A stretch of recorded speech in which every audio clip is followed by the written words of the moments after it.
Hi, and welcome to the Punk CX podcast.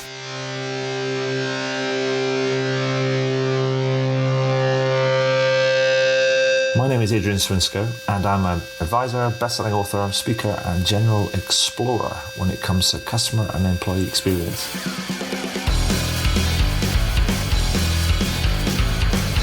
I'm really interested in figuring out what it takes to build organizations that produce better outcomes for both customers and employees.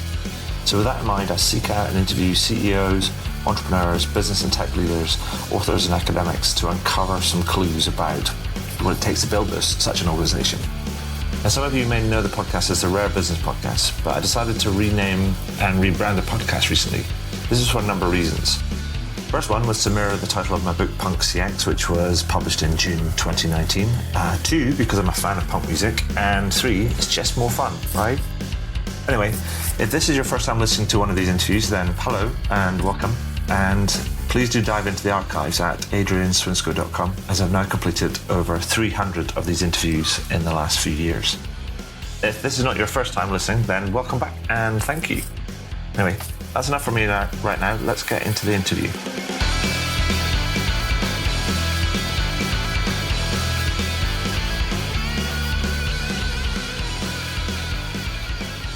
So welcome to the next edition of the Punk CX podcast. With me today, I have Sanjay Brahmawar, CEO of Software AG. Hey, Sanjay, how are you doing?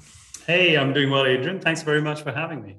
You're very welcome. It's an absolute pleasure to talk to you. I know of Software AG. You're around. You're this behemoth that's around the place, but I've never really had an insight into the work that you do. So I'm really interested to talk to you and learn a bit more about some of the work you do. But before we do that, for the listeners that are not familiar with you and the work that you do and the work that Software AG does, can you tell us a little bit about yourself and the work that you do? Sure. Look, we're Software AG is a 50-year, I would say, bold software company. And, we're helping companies become truly connected enterprises. In today's world, if you think about it, companies have got so much data, whether it's on-prem, it's on private clouds, public clouds, or a lot of it is now being built on the edge. Mm-hmm. So how do you bring the data together and how do you make sure that you can give the business access to that data? And then obviously use the data to drive insights, to drive actions, to drive better supply chains and efficiencies. That's what we help organizations do. So that's Software AG. And I've been in the tech industry for over 25 years now, and working and supporting my customers build great customer experiences, competitive advantages in the market, respond to different market situations and dynamics where you have a boost or you've got a boom or a slowdown in the economy. How do you respond to these changing market conditions? We're leveraging technology like IoT or hybrid integration, API management, those kind of technologies. And so that's kind of my background in working intimately with these clients, helping them grow and manage their businesses. Awesome. Just for a point of clarification, when you talk about sort of data in the cloud, warehouses, lakes, I think oceans, I don't know if we've got to data oceans kind of yet, but we're probably going to get there at some point. But you talk about data on the edge, and that's more to do with data and computing on the edge in terms of the IoT. Is that right? So it's a decentralized kind of model. Well, Adrian, what's happening now is you've got tremendous amount of compute power on the edge. If you just look at your iPhone and you think about the compute power on your iPhone, and then you just think about, whether you've got a machine in a manufacturing location or you've got a wind turbine in a remote location. All of these assets, whether they're moving or they are static, they all have tremendous amount of compute power that's available on the edge. So what is interesting now is that we are building software and we're making software available that can be put on the edge on this compute power and allow a lot of collection of data, but also a lot of analytics of data on the edge itself. So you don't have to be connected to the cloud all the time, but you can operate a lot on the edge in an independent way. And then of course you can move a lot of data to the cloud for more supply chain and more systematic analysis that you need to do. Does that take account of or that allows for sort of latency issues, but also kind of like connectivity issues as well, particularly if you're dealing with kind of equipment or assets or machinery or whatever that might be in remote places, and there's a connection. Well, it might be a connectivity issue, but there also might be a latency kind of issue. That the problems might be kind of more real time, and therefore when you have the computing power, the analytics, the data on the edge, that you actually it's more the compute power is more in line with the user's kind of need, possibly in the moment. Absolutely. I mean, I'll give you a real example. And let's take a wind turbine, and it's got the compute power on the turbine itself, and it's got software that allows it to manage the operation of the wind turbine. So let's say the wind is blowing much faster than the speed that can be tolerated. It will adjust things there and there on the edge. And then when you have to run and manage a full wind farm, and you want to optimize the running of a wind farm, which includes a lot of different turbines, then that data is brought into the cloud, and then you can do the wind farm management. So it's just to give you an example. There are certain decisions that need to be done millisecond or sub millisecond latency, and so those decisions can be done on the edge itself, and done in a smart way. And then also in a very smart way, you can move the data that you really need to move to the cloud. So you can do a lot of the analytics at the edge, then move the results into the cloud, and then use the results in the cloud. So that's also a very optimal way of using the cloud. Perfect. Thank you for clarifying that.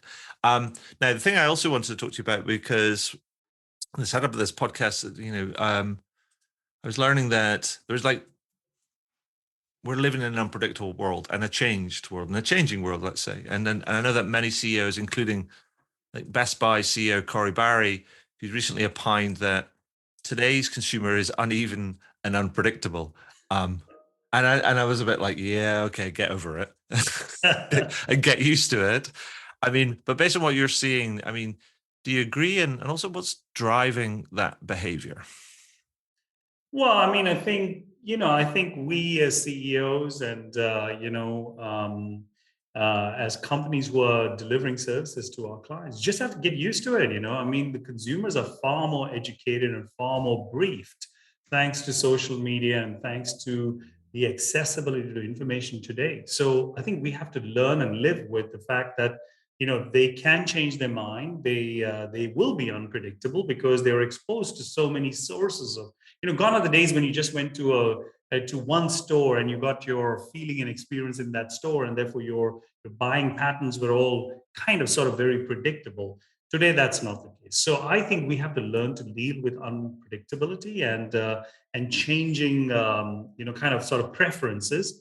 But I think technology helps us a lot with that. I think we can leverage technology a lot to understand the consumers better. So, for example, we've got a lot of inflation happening right now. So we know that consumers are tending to postpone some of their high cost purchases. They are tending to think in a different way. So when you have technology that can help you understand how customers are browsing, how customers are looking at their purchases, or so that can help feed your supply chain. That can help you understand, and manage. The second thing is, I think, Adrian, with the pandemic, there was a boom into into e-commerce. We know that. I know at home, I would have five packages coming from DHL every day because my wife is ordering everything on Amazon.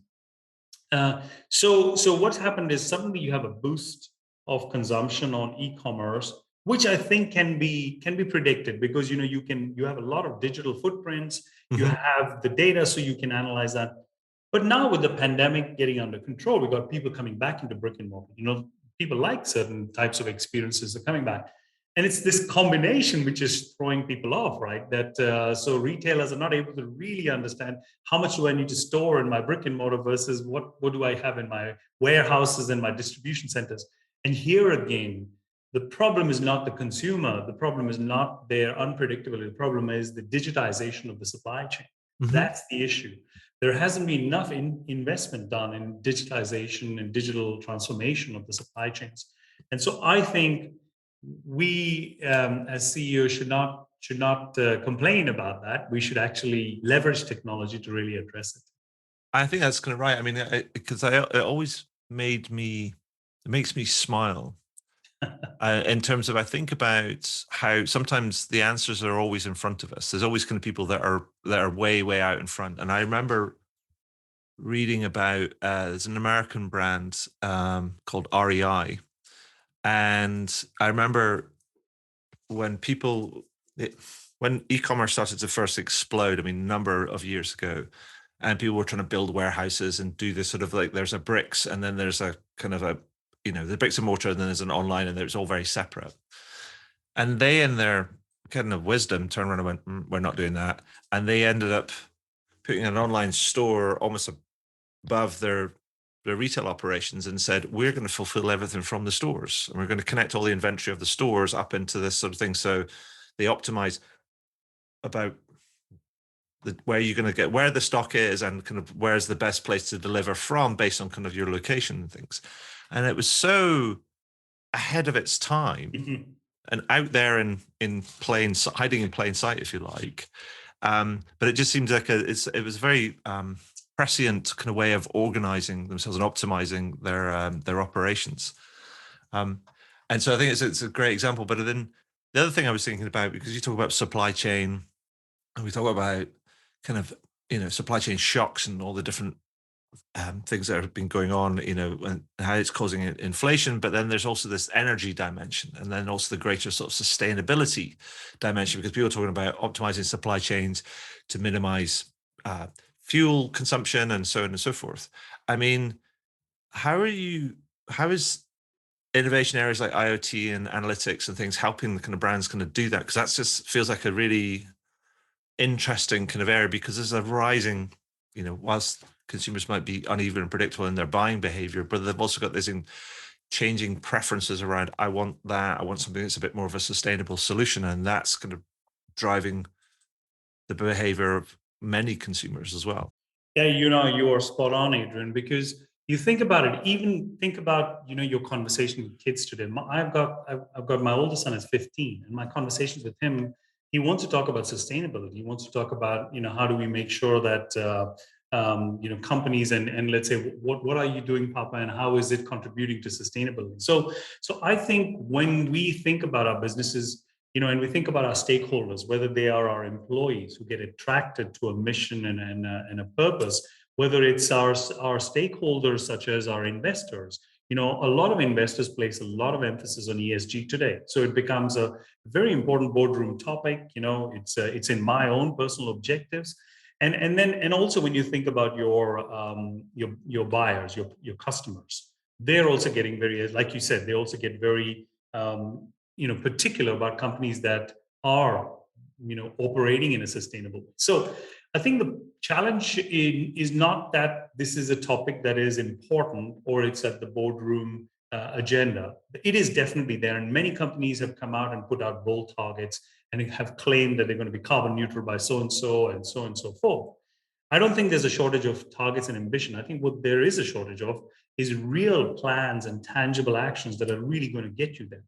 This is where I'm a big advocate that we must leverage technology. So Mhm. just to give you a few examples, we came out with something. We run a process management and process engine called RS, and we recently launched RS for sustainability.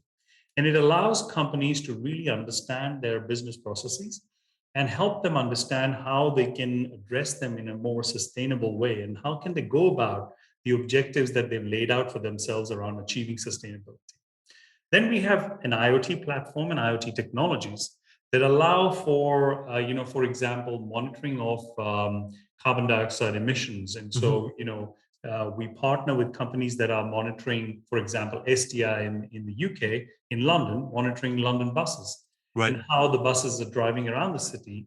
They based on congestion, based on driver behavior, but driving behavior, and how do you give better feedback to reduce the amount of emissions that happen. We work with a company called Trailer that reduces carbon monoxide of trucks, in the supply chain logistics by almost 25-30%. So it's these kind of examples, working on water detection systems, working on energy optimization solutions. Those kind of ways of leveraging technology offer companies real tangible actions that can substantiate their ambitions. And I think that's very important for organizations to address. Are their plans backed up by real tangible actions? Oh no, completely. Because I think there's a lot of signaling that goes on, and pronouncements and things. And yeah, you're right. It's like, and it's interesting to see how much of that or of those signals actually translate into um, tangible results, as it were. And I'm interested in the sort of you shared a few examples, but I'm interested in also the maybe kind of examples, because those are examples of instances, as it were, of different things. But we talked about uneven consumer kind of behavior.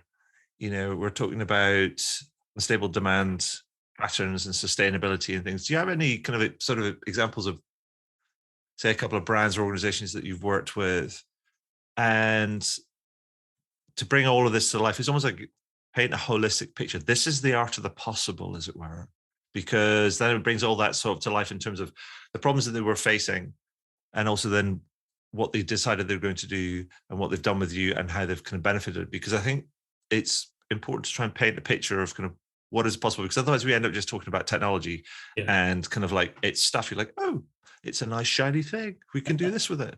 But actually I'm more interested in somebody kind of having an idea, a vision, and then being able to sort of execute on it, because I think that's one of the challenges, is that many organizations don't necessarily have the kind of the clarity of vision, and therefore kind of the lack of the clarity of vision hinders the execution, as it were. Absolutely, you're spot on.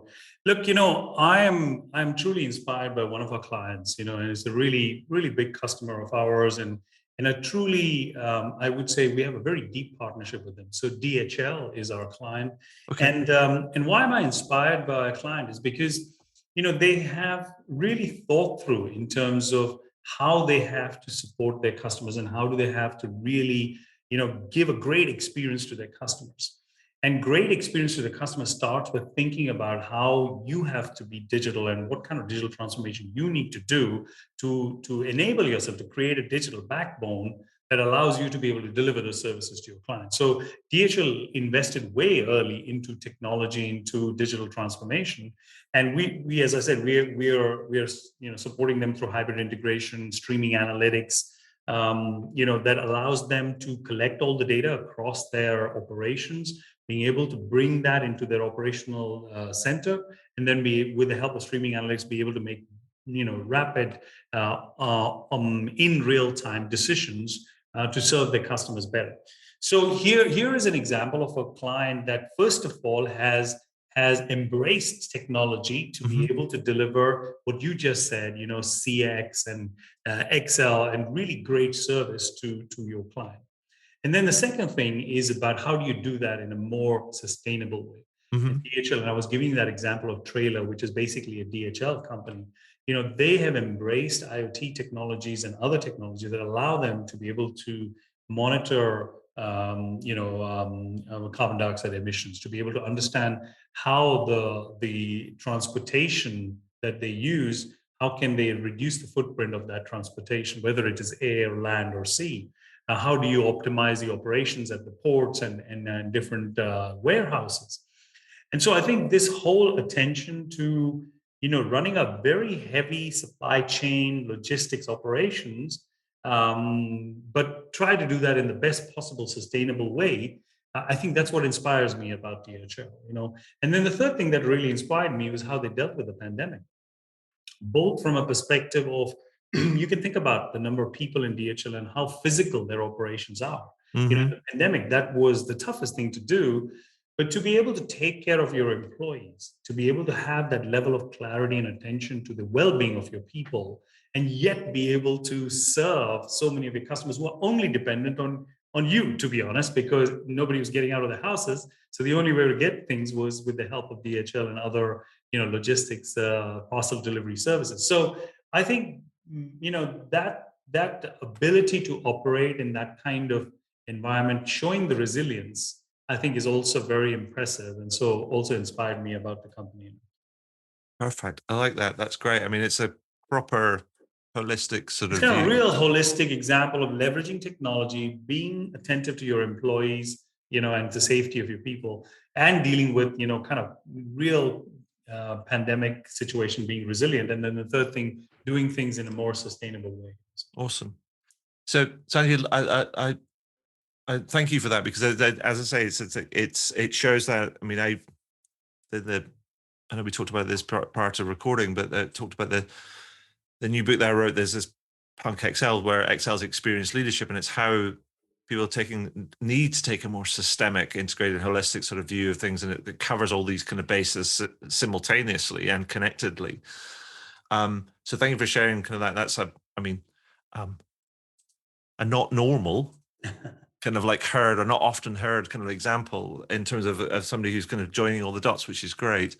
So before I kind of move on and ask you some more kind of general kind of questions, I mean, is there anything that you want to kind of add or highlight that we've kind of missed out about sort of the work that you kind of do that you'd like to bring people's attention? Because then I'd like to pick your brains on some of the lessons you've learned over the last couple of years. I think the important point that I would emphasize is, I think the pandemic has been a great wake-up call in some ways for organizations, because it has tested the digital, the readiness of organizations, whether they had invested into the right digital infrastructure to be able to serve clients. And so I think in some ways, while the pandemic had its negative side on the human aspects, I think on the positive side, one can see that it has really accelerated digital transformation. And there, it didn't leave any option for companies to kick the tin down the road and say, oh, we'll do it next year and we'll do it the following year. I think the fact that they had to have majority of the people work remotely, allow access to their systems in a seamless way, all of that has helped many organizations become, because they've also realized that if they don't take that step, survival is impossible. So that's kind of one thing that I would say. And we feel passionately about that, because our platforms, whether it's hybrid integration, API management, or business process management through ARIS, or IoT through Cumulosity, all of these platforms are actually geared to help clients build this digital backbone, create a base upon which they can build applications for their solutions, their services to their clients. And so I think in some ways, the acceleration of the digital transformation is going to help improve the whole topic that you are kind of honing into, which is, how do we make sure that the customer experience is truly what meets expectations or even beats expectations. And I think you cannot do that if you don't have digital backbone, if you don't have the right digital infrastructure. So trying to do something without investing in technology is, I think, A, very expensive, and B, not sustainable. Yeah, and it's what's interesting for me is because much of the conversation around customer experience or employee experience, a lot of the times it's very not superficial, but it's very sort of like on the surface in many ways. Yeah. It deals with the kind of the point of interaction or transaction or kind of whatever it might kind of be, but it doesn't necessarily take care of the foundations or the plumbing or all these kind of things that happen, kind of the enablers, as it were. Yeah. And so is that the big sort of, because I've been talking about the idea that we're emerging from the pandemic years, let's call them. So do you think those are the biggest lessons that you've learned kind of from the last couple of years, or are there other ones that you've learned that you think those are the big things and those are really going to inform what we're going to do going forward? I mean, the first lesson that I've learned is we are all very resilient. So I think, a lot can get thrown at human beings, and we are going to figure out ways to deal. And I've also learned that there were, things that you thought were never possible can be made possible. For example, we didn't think that we would win new customers without meeting customers physically, really building relationship. Well, we've got on with teams, and we've got to get to know people, and customers have adapted on their side, etc. So I think resilience and ability to adopt change, I think, definitely is a lesson learned out of this whole pandemic, that we can manage this, and business hasn't dropped, Adrian. It's actually in the technology space, business has only grown. So that's kind of sort of one thing. I think the other thing is, In terms of the ability of supply chains to perform, I think what we have learned is that our supply chains are very fragile. They are they were optimized for certain aspects, so labor arbitrage or technology excellence and leveraging scales like in China, etc. But what they were not optimized for were being really digital and rapid to be able to respond to changing dynamics. Hmm. And so this is something that we have learned out of the supply chain, that the supply that is out of the pandemic, that supply chains are very fragile.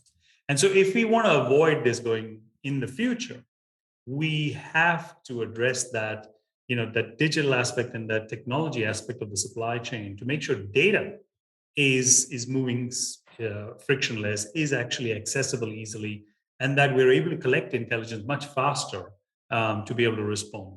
And so I think that's another lesson learned out of the pandemic. Do you think that will can change how companies approach inventory management and how everything was move away from being just in time to something, a model which is, to extend your point from earlier, is like a different view of resilience, supply chain resilience? I absolutely think. I think the amount of intelligence and data we are gathering now from point of sale or from kind of aisles in the retail stores, etc., from the internet, from people's viewing patterns and the way that they search and see, etc. So if you are able to bring all of that data together, you said data lakes, data oceans, whatever you want to call them, the snowflakes and the brick snow, data bricks, etc. But bringing that data together and then allowing analytics and AI models to be able to, and ML models to be really able to give you insights. I think that's the answer to be able to kind of be better prepared for changing preferences in consumers. But yeah, because I think absolutely, you're absolutely right. I mean, because there is only one thing that we know for certain, and that is something else will happen, right? Absolutely. And it's, you've got to be prepared for it. And I think people were not prepared for it, but adapted really quickly. And the outcomes weren't necessarily the best, but they were kind of outcomes. Nevertheless, people could be able to get what they kind of needed, and things hopefully got better. And I think there's lessons that to be learned from that, and improvements to be made. But I think hopefully it's going to teach us that actually we need to be ready. True, exactly. And accessibility to data and leveraging data helps you prepare really well. Yeah. So Sanjay, if I was to, I know we've talked about a bunch of different things, from ranging from edge, data on the edge, to IoT, to streaming analytics, to all sorts of different sort of things, to uncertain kind of customer behavior. But if I was to ask you to boil it all down, and if you were to give us a piece of advice that says do this one thing, and if you focus on doing that, it's pretty likely it's going to improve your customer's experience, then what would it be? I think the one thing I would say is, and I do it with our team also, and I think about is to really double down on a frictionless experience for your customer. It has to be frictionless. It has to be easy, intuitive for them to engage with you, for them to kind of use your products or use your capabilities, and also to experience your so that this frictionless experience is super critical. Now it's very difficult to deliver because obviously in any kind of experience there are many parts. There's a product, there might be a salesperson, there might be a after salesperson, there might be a professional services consultant who's implementing. So it's very important for us to understand the way our customer experiences us, and then make sure that we do everything to leverage data across these different parts to create that frictionless experience. Now that this I'm talking from our own way of serving our clients, but you can take it to anyway. Give you a great example. A smart city Dubai is a customer of ours. And they realized that the way they were giving experience to students, investors, to tourists, to their own citizens was very broken down. So somebody have to go to a different body to understand how to buy a house, to another body how to understand how to pay the tax, and so on and so forth. And they decided to create a mechanism of sharing the data across the different services within Dubai, and they created journeys. Mm-hmm. So here is a journey for a student in Dubai. Here is a journey for an investor in Dubai, a citizen in Dubai. And then knitting those things together, making sure that data can flow smooth so that the experience is frictionless. And I think that's a great example of how you create a very, very unique experience for your client. Yeah. Yeah, I would add that you're never finished on that. And You're never finished. It's a continuous improvement because friction keeps showing up. Yeah. And it will keep showing up, given that as we talked about that, towards the beginning, is that customers are uneven and unpredictable, and therefore friction will manifest itself in different ways, depending on who they are and kind of what they're doing. Yeah, exactly. So thank you for that, Sanjay. So before we go, I have 2 punk questions to ask you. Now, we've talked about this before, so you understand kind of where we're going from, and it's based on the 2 books I wrote, the Punk CX and the Punk XL, and I've been calling these questions my longitudinal social research, which makes it sound quite fancy, but it's not really. It's just like a couple of kind of pop questions thrown in at the end. But the first one is, what 1 or 2 words would you use to describe a more punk approach to CX? Yeah. Well, I don't know the punk word, but I would. The word I was saying to you, is for me, it is frictionless. It is just smooth, whichever word we want to use. But it's just making sure that it is, it's trouble free, it's intuitive. So I think frictionless would be my word, really. But it's probably not a punk word. Yeah, well, I mean, I'm struggling to think of a punk band that would be frictionless. They're almost the antithesis of frictionless, really. But I mean, no, it's smooth. I don't know. Yeah, well, band would be smooth. We've had smooth jazz, and I'm not sure we've had smooth punk. But maybe that's a genre yet to be exploited. New genre that we have to think about, right? So the final question is, and we talked about this. We mentioned it as we were talking about this idea of experienced leadership, which is the follow-up book that I wrote, which is Punk XL.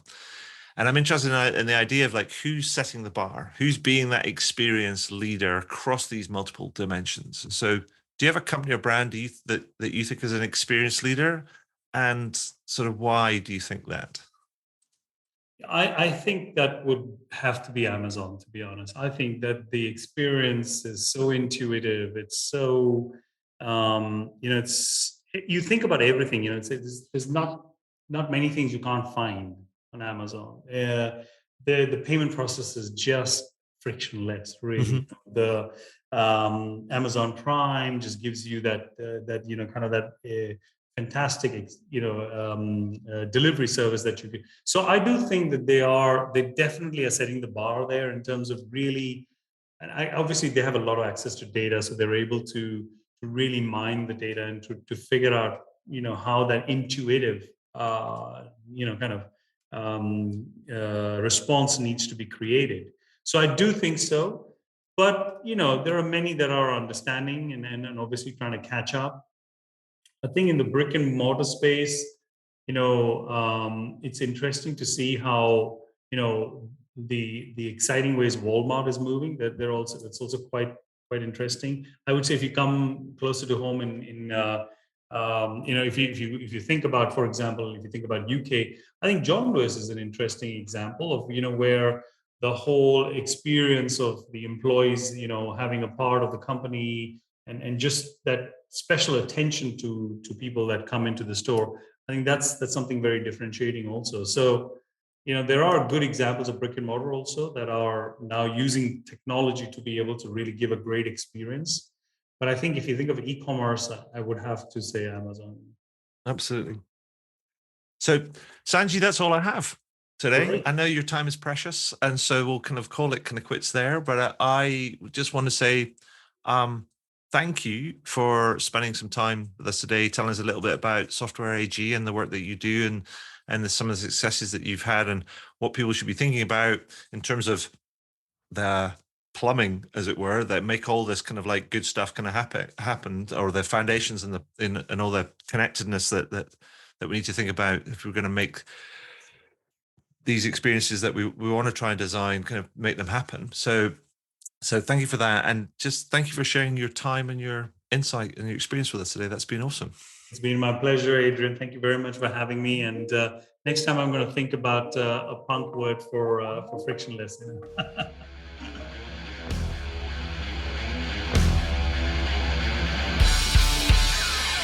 Well, that was cool. I hope you enjoyed it. I did, and I always do, actually, because I always learn something new when I speak to some of these amazing kind of people. And it's always something new that I can incorporate into my writing, speaking, workshops, and other sort of advisory work that I do. Now, if you're interested in learning about any of that sort of stuff, then you can find out more about how I work with clients over at adrianswinscoe.com. But one final thing before I go, please consider heading over to iTunes or Spotify or whichever podcast platform you choose to use, and do leave a review. Every little helps, as they say. Anyway, that's all for now.